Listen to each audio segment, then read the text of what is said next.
नमस्कार। झारखंड की खबरों में अगर फिर से आप सभी का स्वागत है। झारखंड की खबर को जानते रहने के लिए सब्सक्राइब करें झारखंड समाचार के इस यूट्यूब चैनल को, जिससे कि आपको झारखंड से जुड़ी हर एक छोटी बड़ी खबर लगातार मिलती रहे। तो आइए दोस्तों, बिना समय गवाए खबरों की ओर चलते हैं। झारखंड के रांची के पतरातू थाना क्षेत्र के टोकीसोद गांव स्थित छोटका नदी पुल निर्माण स्थल पर देर रात तृतीय सम्मेलन प्रस्तुति कमेटी टीएसपीसी उग्रवादियों ने जमकर उत्पात मचाया। पुल निर्माण कार्य में लगे एक जेसीबी मशीन और एक ट्रैक्टर को आग के हवाले कर दिया। 3 मजदूरों को पीटा गया और जाते वक्त 5 राउंड हवाई फायरिंग की गई। यहाँ 6 की संख्या में हथियारों से लैस नकाबपोश उग्रवादी पहुंचे थे। उग्रवादियों ने वहां एक पर्चा भी छोड़ा। इसमें काम बंद करने और कैंप हटा लेने की चेतावनी दी गई। साथ ही दोस्तों, झारखंड में संक्रमण अब खात्मे की ओर बढ़ने लगा।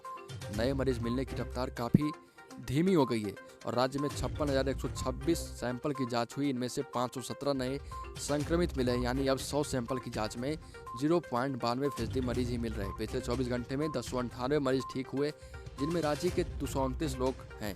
वहीं 12 मरीजों की मौत हुई। शनिवार को सबसे ज्यादा 73 मरीज पूर्वी सिंहभूम और हजारीबाग में मिले। अगली खबर तो सिमडेगा से पीसीआर वैन में तैनात पुलिसकर्मियों द्वारा रात में मालवाहक वाहन से अवैध वसूली करने के आरोप में एसपी डॉक्टर शम्स दरवेज ने रविवार को 5 पुलिसकर्मियों को निलंबित कर दिया। पीसीआर वैन में तैनात पुलिसकर्मियों द्वारा वसूली करने का ऑडियो और वीडियो वायरल हुआ था। इसी के बाद यह कार्रवाई की गई। निलंबित पुलिसकर्मियों में सहायक अवर निरीक्षक ईश्वर मरांडी, हवलदार अनुज कुमार, आरक्षी मुकेश कुमार महली, शिवा उरांव और सहायक आरक्षी अखिलेश तुर्की शामिल है। वैसे पाक सफर हज के लिए इस माह से यात्रियों का जत्था सऊदी अरब के लिए रवाना होगा। झारखंड के 1030 आवेदनकर्ताओं में से 416 लोग ही गाइडलाइन के आधार पर जा सकेंगे। वहीं इनमें भी कई लोगों ने कोवैक्सीन की डोज ली है, जबकि सऊदी सरकार ने इसे मान्यता नहीं दी। कोविशील्ड डोज वाले ही हज पर जा सकेंगे। साथ ही दोस्तों, धनबाद से अगली खबर। झरिया पुनर्वास योजना में अब गति आएगी। झरिया पुनर्वास एवं विकास प्राधिकार धनबाद इस योजना को गति प्रदान करने के लिए विशेषज्ञ कंसल्टेंट कंपनी अनुबंध पर बहाल करेगी। जेआरडीए के प्रभारी पदाधिकारी अमर प्रसाद ने बताया कि जेआरडीएफ प्रबंध समिति की बैठक में पीएमयू के गठन का निर्णय लिया गया था, जो विस्थापन की बेहतर नीति तैयार करने के साथ झरिया पुनर्वास योजना की मॉनिटरिंग तथा मास्टर प्लान के अनुसार स्मार्ट सिटी की तर्ज पर विकास करेंगे। अगली खबर से जमशेदपुर से यास तूफान के कारण हुई लगातार बारिश से दलमा वाइल्ड लाइफ सेंचुरी पहाड़ी पर बने तीनों तालाब गर्मियों में भी लबालब हैं। इससे वहां रहने वाले हाथियों की मौज है। हाथी सपरिवार इन तालाबों में हर दिन मौज करते हैं। हाथी सपरिवार इन तालाबों में हर दिन नहाते हुए मस्ती करते हैं। डीएफओ अभिषेक कुमार ने कहा कि आमतौर पर गर्मियों में अप्रैल आते आते ये तीनों तालाब सूख जाते हैं, जिस कारण वहां के हाथी पानी के लिए दलमा पहाड़ी की तलहटी पर बने तालाबों, नहरों व अन्य जल स्रोतों की ओर रुख करते रहे हैं। वहीं दोस्तों, अब झारखंड में टीकाकरण के राज्य नोडल पदाधिकारी ये दुड्डे का कहना है कि 18+ के लिए हाल में वैक्सीन के 2 लाख डोज राज्य को मिले हैं, जो विभिन्न जिलों को भेज दिए गए। इस महीने 18+ के लिए 7 से 8 लाख डोज राज्य को मिलेंगे। आते ही जिलों को भेज दिए जाएंगे। टीकाकरण के सिलसिले में केंद्र सरकार ने अब राज्यों को छूट दे दी है कि कोई राज्य दूसरे राज्य से उधार पर टीका भी ले सकता है। वैसे झारखंड में टीएससी नियमावली को मंजूरी दे दी गई। मुख्यमंत्री इसके पदेन अध्यक्ष होंगे। अब आदिवासी कल्याण में राजभवन की भूमिका खत्म हो गई है। सीएम ही अब सर्वे सर्वा होंगे। टीएससी सदस्यों का कर सकेंगे मनोनयन और इसकी अधिसूचना भी जारी कर दी गई है। वैसे झारखंड सरकार ने ग्रामीण क्षेत्रों के बिजली उपभोक्ताओं को बड़ी राहत दी है।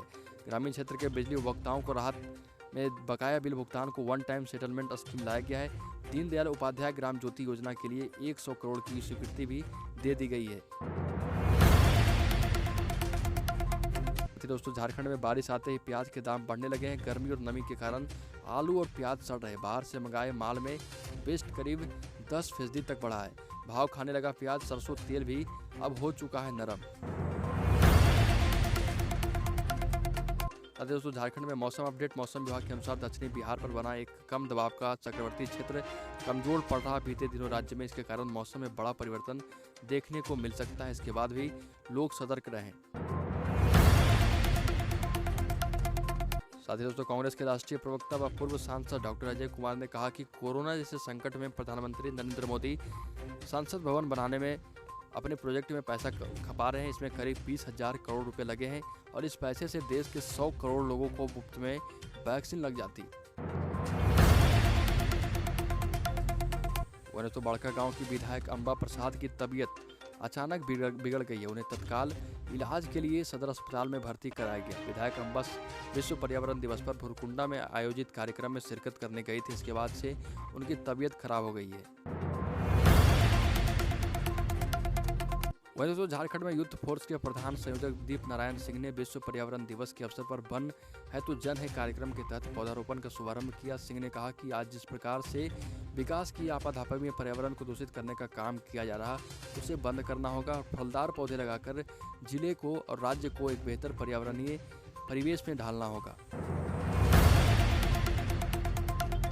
झारखंड के ग्रामीण क्षेत्रों में 2 महीने में 24,894 लोगों की मौत हुई। मौतें 1 अप्रैल से 30 मई के बीच की है। इसमें कोविड व अन्य कारणों से होने वाली मौतें शामिल है। झारखंड हेल्थ डिपार्टमेंट में आईईसी के सीनियर पदाधिकारी सिद्धार्थ त्रिपाठी ने बताया कि इस दौरान शहरी क्षेत्रों में होने वाली मौतों का फिलहाल डेटा तैयार किया जा रहा है।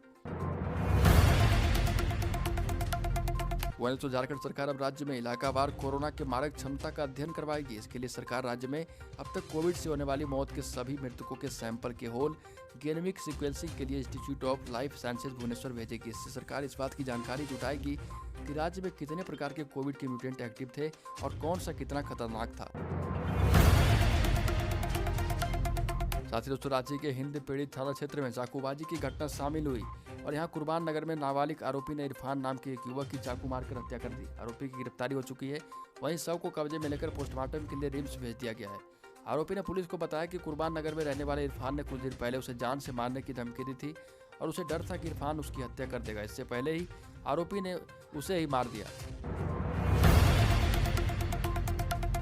साथ ही दोस्तों झारखंड में कोविड के बाद लागू हुए लॉकडाउन के बाद से सभी सरकारी स्कूल बंद है। बच्चे पिछले 14 महीनों से कैद हैं और इनकी पढ़ाई बाधित ना हो इसके लिए सरकार की तरफ से डिजिटल शिक्षा की व्यवस्था की गई थी। लेकिन बच्चों के पास मोबाइल स्मार्टफोन ना होने से वो इससे दूर रह गए। 14 महीने बीत जाने के बाद भी अभी तक सभी बच्चों को इससे जोड़ा नहीं गया है। राज्य में बच्चे की आर्थिक और यहाँ की भौगोलिक स्थिति को देखते हुए सभी स्कूलों को व्हाट्सएप ग्रुप बनाकर क्लास वाइज बच्चों को जोड़ने का निर्देश दिया गया था।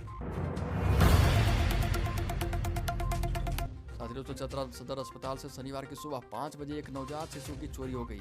हालांकि परिजनों की तत्परता से चोरी हुए नवजात शिशु को शहर के पोस्ट ऑफिस चौक पर एक महिला के पास से बरामद कर लिया गया। पुलिस ने बच्चा चोरी करने के आरोप में जिले के इटखोरी थाना क्षेत्र के कल्याणपुर गांव निवासी इकबाल अंसारी की पत्नी अनीसा खातून को हिरासत में लिया है। महिला थाना में अनीसा खातून से पूछताछ की जा रही है। अनीसा खातून की 3 बेटियां हैं। इसके बाद इसने बच्चा चुरा लिया। वहीं तो झारखंड में कोरोना की दूसरी लहर 1 अप्रैल से 30 मई के बीच अभी तक लगभग 233 शिक्षकों की मृत्यु कोरोना के कारण हो गई और इसमें 165 सहायक शिक्षक और 68 पारा शिक्षक है। इनके अलावा स्कूलों के 23 अन्य कर्मियों को भी कोरोना ने ले लिया है। इसका खुलासा शिक्षा विभाग की ओर से राज्य भर से मांगे गए मृत शिक्षकों के ब्यौरे से हुआ है और ये सभी शिक्षक प्राथमिक और मिडिल स्कूल के शिक्षक शामिल थे। जमशेदपुर में राज्य सरकार के कार्यालयों के कर्मचारी और उनके परिवार के 45 वर्ष से ज्यादा उम्र के सदस्यों को 2 दिन के अंदर वैक्सीन लगवाने का आदेश दिया गया है। वैक्सीन लेने के बाद प्रमाण पत्र वैक्सीनेशन कोषांग में जमा करना होगा। ऐसा नहीं करने वाले कर्मचारियों को ऑफिस में प्रवेश नहीं मिलेगा। डीसी सूरज कुमार ने इससे संबंधित आदेश जारी कर सभी कार्यालय प्रमुख को कर्मचारियों की वैक्सीनेशन व्यवस्था कराने और उसकी मॉनिटरिंग करने का निर्देश दिया है।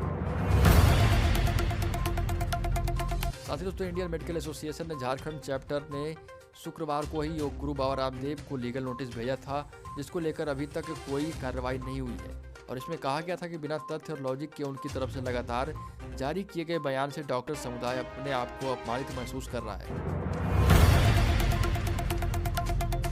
साथ ही दोस्तों झारखंड राज्य में तीसरी लहर में बच्चों को संक्रमण से बचाने और इलाज के लिए रिम्स को सेंटर ऑफ एक्सीलेंस बनाया गया। रिम्स राज्य का सबसे बड़ा और संसाधन युक्त अस्पताल है और राज्य के सभी जिला अस्पताल और मेडिकल कॉलेज में जब संसाधन कम पड़ जाते हैं तो यहाँ बच्चों को रेफर किया जाता है, लेकिन यहाँ शिशु रोग विभाग में भर्ती होने वाले हर 5वें बच्चे की मौत हो जाती है।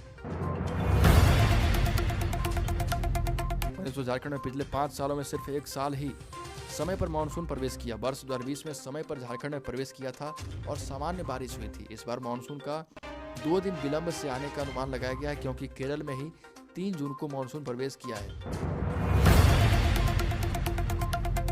साथ ही दोस्तों धनबाद में 18+ को फिर से टीका नहीं लगा है। वजह वैक्सीन की कमी है और 8 दिनों के अंतराल के बाद लगभग 4200 लाभुकों को टीका लगा था।